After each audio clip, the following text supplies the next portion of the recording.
Welcome to Community Watch. And today we have a special guest, Dr. Sean Ostrowski, and he's talking about chiropractics.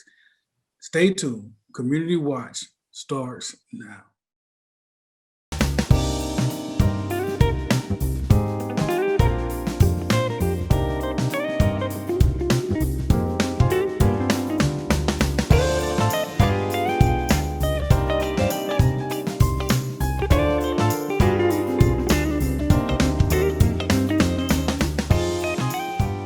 Welcome to Community Watch. Greg, how are you? Fine, good brother, and yourself? Well, I'm all right. You feel all your joints are acting properly and no back issues. You're moving around well. No. But I did receive an adjustment about 2 weeks ago. But no. Now, see, so how often do you go to a chiropractor? Not that often. I just have a friend that's a chiropractor, so periodically I may just get an adjustment. But I used to go quite often. I actually used to go a lot. Well, not a lot, but I was on a regular routine. Yeah. But Well, not anymore. I guess we'll find out today, among other things, whether you should be going regularly or not.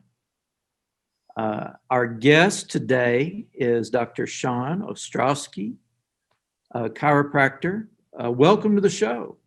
Thanks, guys. Thanks for having me. Now, you have a business in Rome, is that correct? Yes, that is correct. Yep. We're actually located right behind Olive Garden at the Riverwalk. Oh, yeah. And how long have you had the business in Rome? We actually are just opening up right now. So we're scheduled to open May 3rd.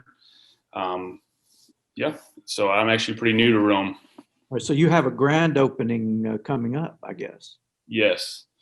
We're trying to get it open. We're trying to get it rolling about April 28th. That's the scheduled date right now.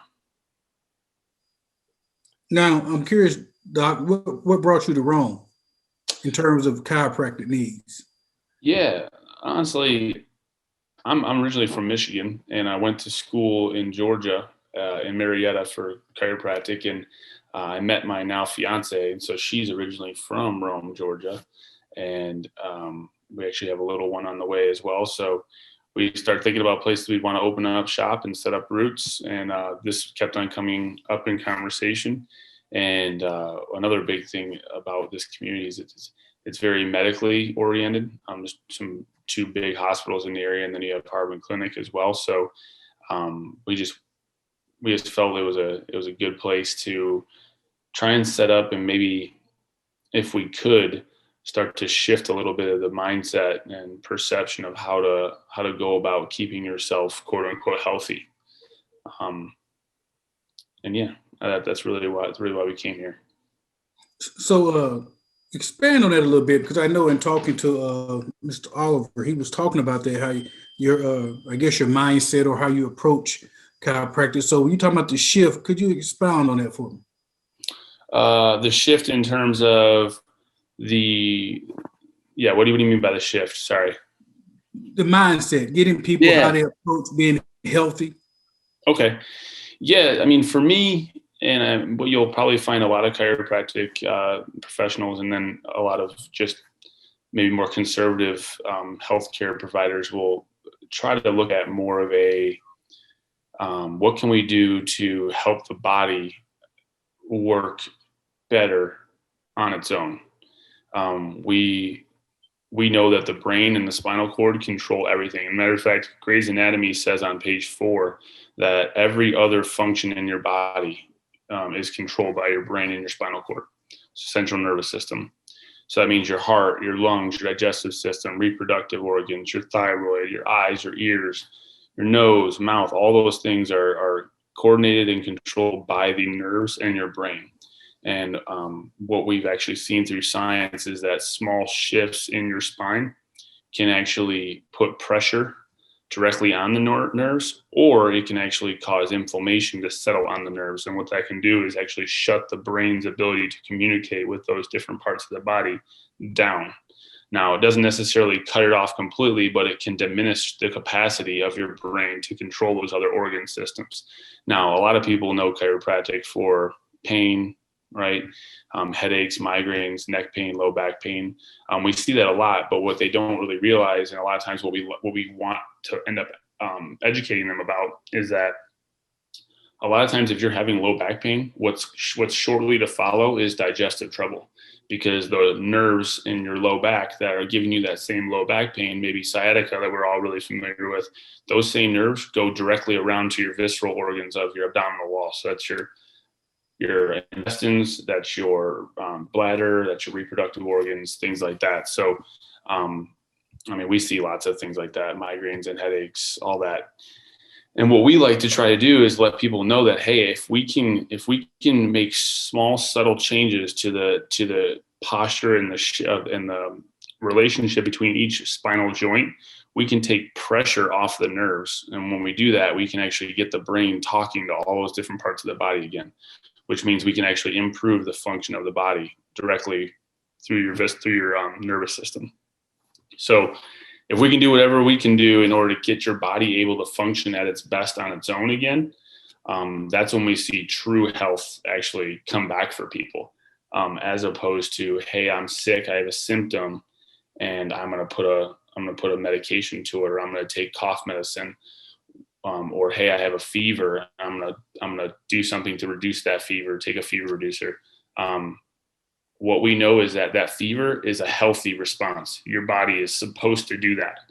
And we just have it kind of backwards right now, that we think that if we don't have symptoms, we're healthy.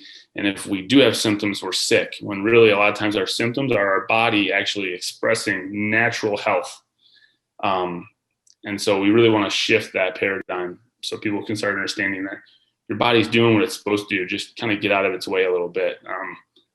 But that's basically the long and short of it.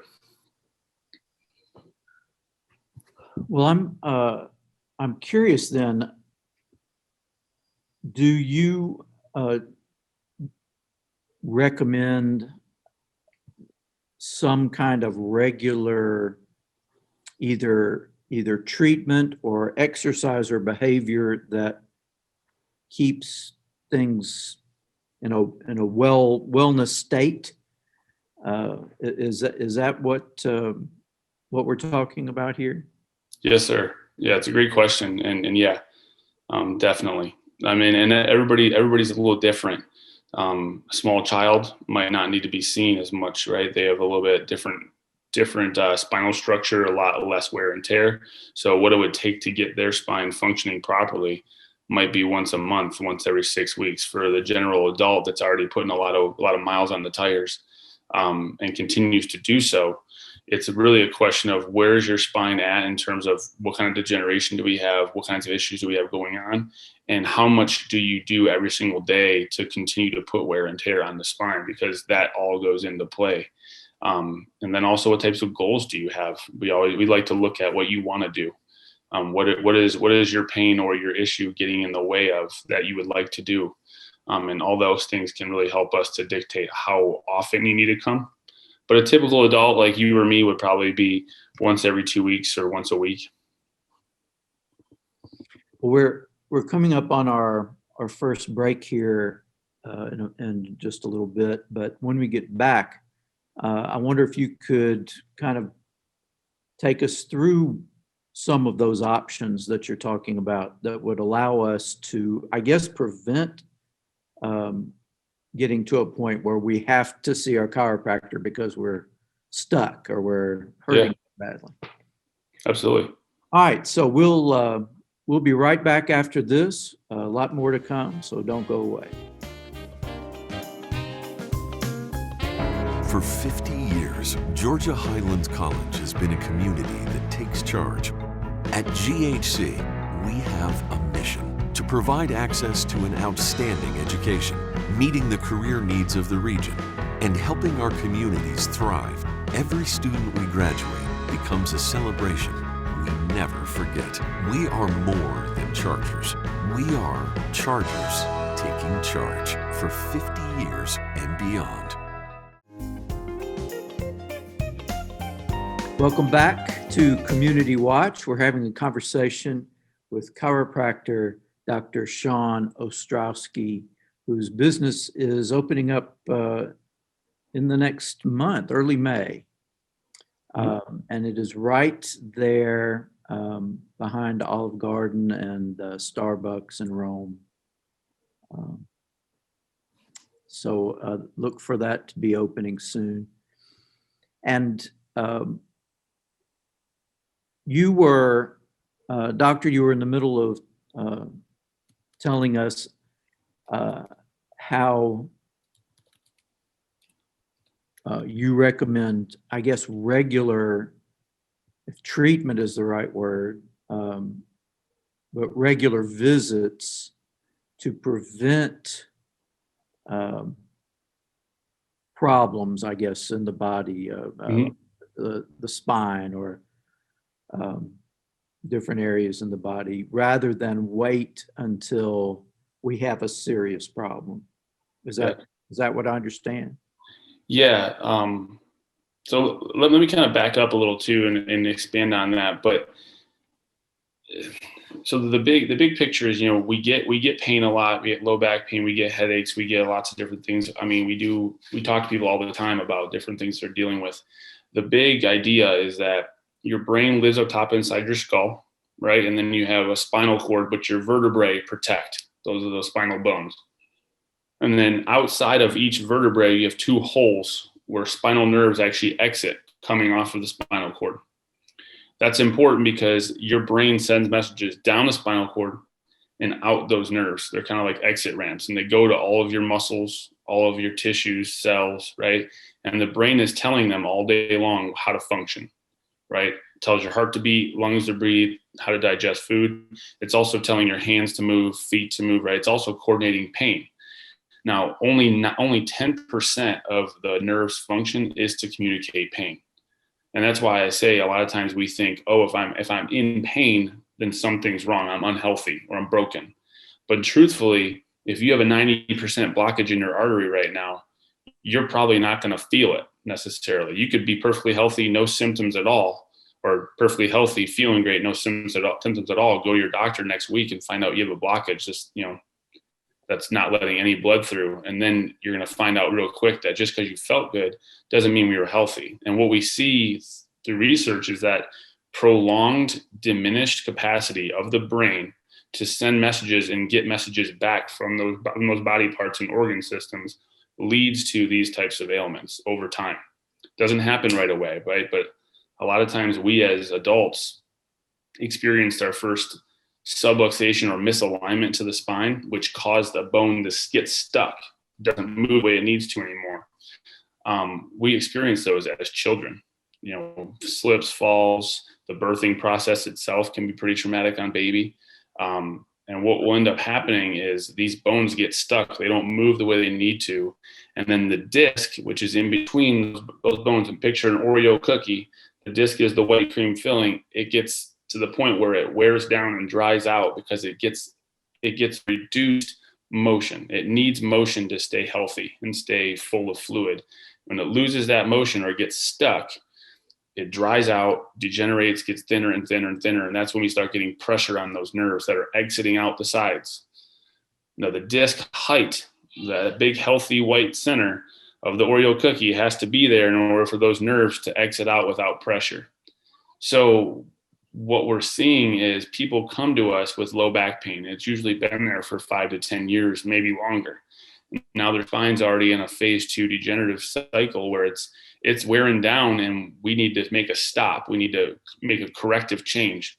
And so the first 90 days of our program focus on trying to get you from point A. I'm not feeling good. My body's not moving the way it needs to. The structure of my body is, for lack of a better word, not in the right place. And then we need to get you to point B at that 90-day mark to get you to where you're moving better. You're not in pain anymore. You're actually able to see those spinal joints moving the way they need to.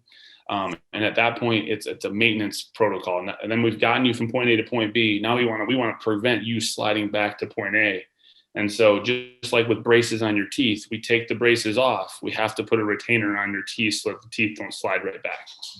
that's kind of what that maintenance is. It just makes sure that all the work we did on the front side to get you out of your bad position can be maintained, so you don't have to come back to pain or headaches or migraines or whatever it might be ever again.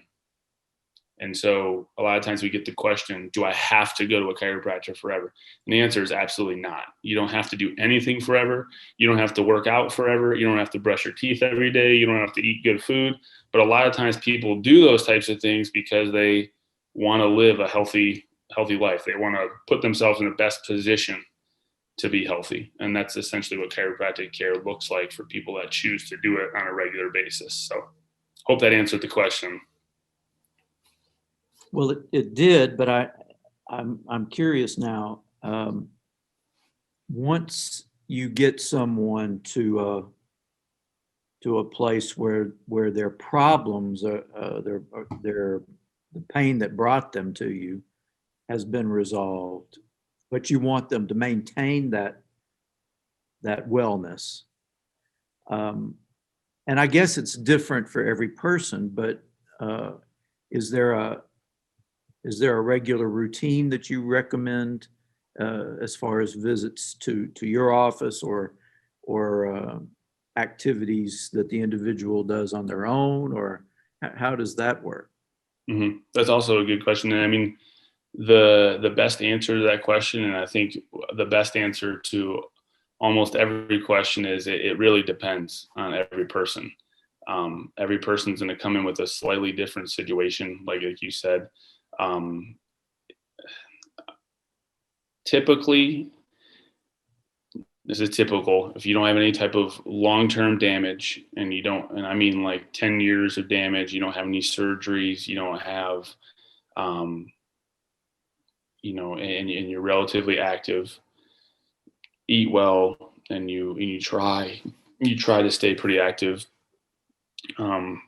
Typically we could probably see you once every 2 weeks and maintain. And then my goal is to put you out as far as I possibly can.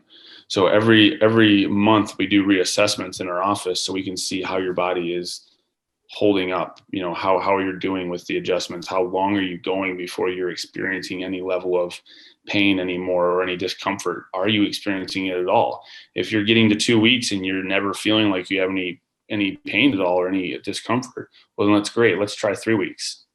Let's bump you out a little further and see if we can't make this easier on your pocketbook. Let's see what we can do. And then we'll bump you to 3. And if we start getting to 2.5 weeks and you're starting to be in a little bit of discomfort again, well, then we'll keep it at 2.5 weeks. And we'll just try to play that game. Everybody's a little different. We'll find that sweet spot for people generally. And typically 2 weeks is pretty usual because we just continue to do the wear and tear, right? A lot of times people are working, they're sitting for work, looking down at a computer screen or a phone, whatever it might be, and they just can't stop doing what it is that puts their spine in a bad position. But we do, when you're in our office, part of our program and part of our protocol is to teach you some advanced stretches you can do on a regular basis to facilitate the adjustments we're doing, loosening up soft tissue so that the hard tissue like bones can stay in their position without being yanked on and tugged on by tight muscles. And then we'll also do some exercises and some movements that are going to help to trigger the brain, kind of like a free throw. You shoot a free throw so many times, you're going to keep hitting that free throw, right? Your body gets so good at that muscle memory. That's what those exercises are for. They're meant to facilitate keeping the body in the position we want it to be in. Turning on certain stabilization muscles, things like that, so that your body can stay strong and hold the position we want it to. That's all part of the process too. Dr. Ostrowski, I'm listening to you. It's really forced me to kind of, so what I'm thinking is part of the shift is we tend to think of chiropractics just like we think of all other forms of medicine. And most of us go when we're sick. And so I guess what I'm hearing you say is that we really need to think about our body as looking at it as part of just maintaining health, not necessarily sickness, dealing with sickness, but how do we maintain health? Exactly. And maintaining health is being proactive. For instance, so I'm thinking about, it's almost like a different paradigm, because you don't go to your doctor when quote unquote you perceive to be well. Mm-hmm. But if what you're saying is, if I'm getting what you're saying is that Yeah. you may think you're well, but actually you're not well. And long as there's no quote unquote major pain or anything, you thinking everything is okay. And so going to a chiropractor is totally different. It's more about maintaining health and trying to get rid of pain. Is that correct? Yeah.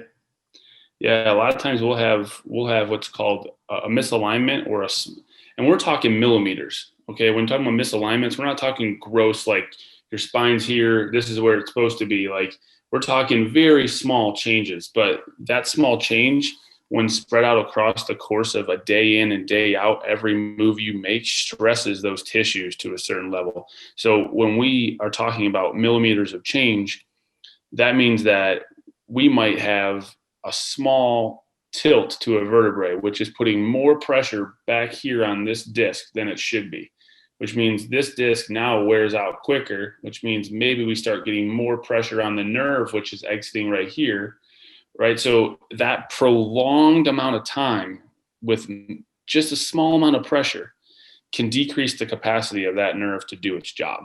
Now, that doesn't necessarily mean that tomorrow your heart stops working, but it can mean that over time, we start seeing things become a problem. And so, you hit it on the head. If we can remove those problems before they become a major problem, we can start keeping the body healthier as a whole and doing it on the front side rather than waiting for it to be a problem. So generally we do see people come to us with a problem, which is just the way it's been happening right now. Chiropractic's typically people's last resort before their first resort. We'd like to shift that where people are like, all right, go see the chiropractor first. If that isn't helping, then we'll start looking at a little bit more,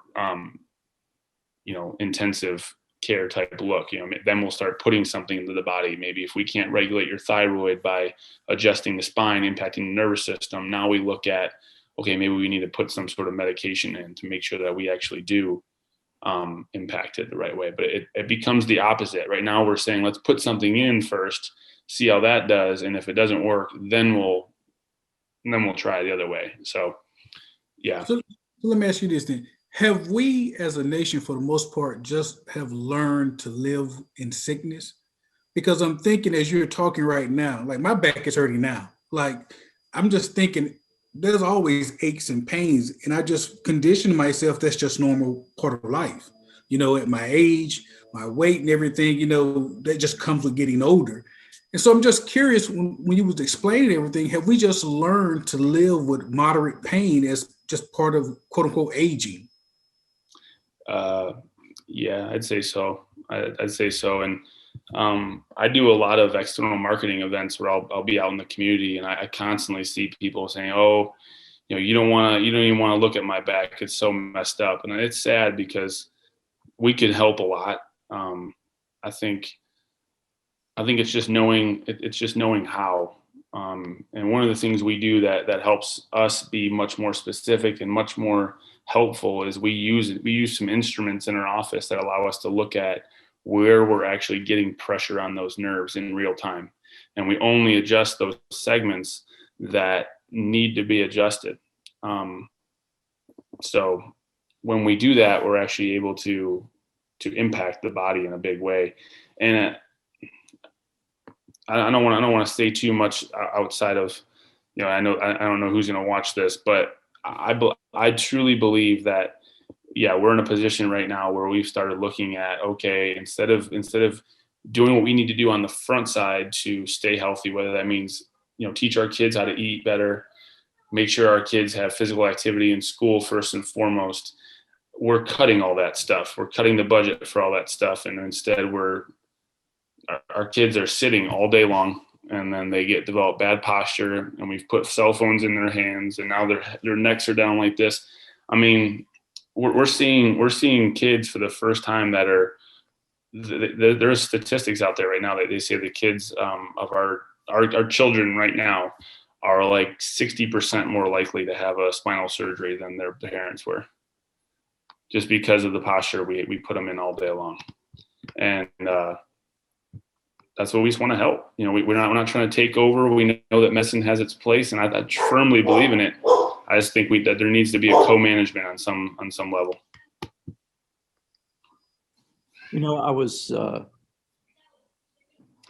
going to ask you a question about physical or activity in the sense of athletics or jogging or hiking or those kinds of things causing issues. But hearing you speak, it sounds like most of the issues we have don't come from that kind of exercise, but the lack of exercise or the lack of natural movement. Yeah, we do see that you can have your big traumas like your accidents, slips, falls, sporting injuries definitely can be there. Usually people know about those. Like it's usually, oh yeah, I got hit really hard. That's the guy that say, yeah, I got knocked out in football in high school, but it was okay. It took me off the field. I was back in like a couple plays later. No long-term damage. Like, yeah, maybe there is some long-term damage, but we just don't know about it. But usually they'll know when it's something big that caused it. But what we do see a lot through research now is it's the repetitive micro traumas, the way we sit, the things we eat, the way we cross our legs. If we're women, they always say the guy sits on his wallet. Well, the exact same thing that happens to the pelvis happens when a woman crosses her legs to one way all the time. So that's another one. Leaning in the car, we all lean on the center console and drive. That's a big one. Looking at the computer screen, we round our shoulders forward a lot. It's those repetitive things that we see typically put the most stress on the spine. So you basically asking us to change our whole lifestyle. Yeah, it can and it should, if applied the right way. Yeah, absolutely. So Dr. Hirsch, I'm asking, which one are you gonna give up first? I don't know. Well, that's another question. I know we don't have a lot of time left, but is it too difficult for someone old like me to make important changes? I mean, am I just stuck in this awful physical shape, or is it still possible to help me? Yeah, absolutely. No, it's never too late. I mean, I wouldn't say you're too old at all. I'd say it just comes down to, the child is going to heal faster than the adult. There's a little bit more resilient that way, but definitely not too late. No. Well, we're out of time. Dr. Ostrowski, good luck with your business, which is opening in just a few weeks in Rome, and folks need to look for you. So thanks for being on the show. Thank you so much for having me, guys. I really appreciate it. And thank y'all for being with us this week on Community Watch. We'll see y'all next time.